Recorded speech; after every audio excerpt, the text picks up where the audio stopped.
ये हज का सीन है। ये जो ऊपर आप देख रहे हैं, दो बिना सिला कपड़े पहनते हैं जितने हाजी होते हैं, दुनिया के जितने हाजी हैं बिना सिले कपड़े होते हैं। और यही बिना सिले कपड़े हमेशा से, प्राचीन काल से यहां भारत की परंपरा है, सनातन धर्मी पहनते चले आए हैं अपने तीर्थ के ऊपर। हज करने जाने वाले यानी मुसलमान जिस जिस तीर्थ के ऊपर जाते हैं, वहां सर मुंडाना ज्यादा अच्छा है कि सर मुंडवा लें, कम से कम बाल थोड़े छोटे करा लें। यही परंपरा तीर्थ यात्रा के ऊपर यहां चली आ रही है सदा से। नंगे पांव रहना ज्यादा अच्छा है। अब परमिशन दे दी गई है, गर्मी बहुत पड़ती है, आज के लोग सब नंगे पांव कंकरी पे जगह जगह नहीं चल पाते, तो इस्लामी स्कॉलर्स ने उसके लिए रूल तो ये था, शायद बहुत से मुसलमानों को मालूम भी नहीं है, कि अगर जूता कोई पहने तो ऐसा पहने कि जिसका अपर नहीं हो, सिर्फ तला हो। अब ऐसा जूता पहन नहीं पाते, वो तो यहां पे चली आ रही थी, वो खड़ा हो हमेशा जिसमें एक अंगूठा होता था भारतवर्ष के अंदर और अपर नहीं होता था। ये पहन के आजकल कोई चल नहीं सकता। तो दो पतली सी पट्टियां ऊपर होती है हवाई चप्पलों की। धार्मिक स्कॉलर्स ने इजाजत दे दी कि आप हवाई चप्पल पहन लें, कि पतली सी दो पट्टियां ऊपर है, लेकिन असल में तो वो खड़ा होती है, ज्यादा अच्छा था कि नंगे पैर।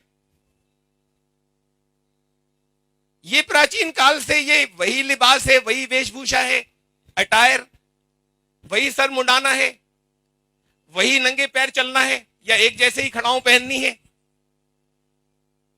ये परंपराएं एक जैसी कैसे चली आ रही हैं?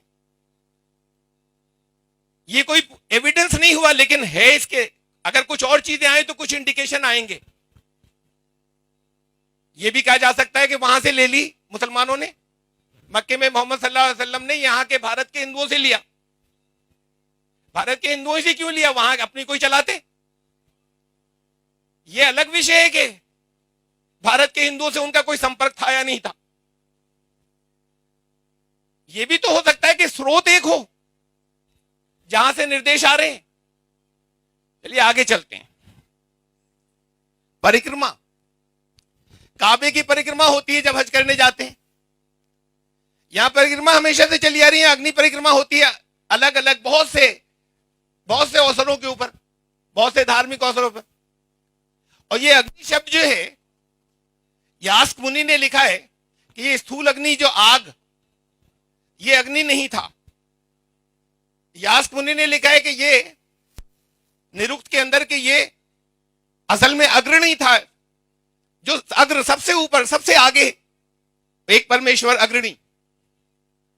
और वो अग्रणी से ये अग्नि शब्द बना। उस अग्नि की उपासना पूजा थी। ये स्थूल अग्नि आ गई फिर, और फिर इसका भी सम्मान होने लगा और इसका भी परिक्रमा होने लगी। परिक्रमा दोनों जगह पर कॉमन है।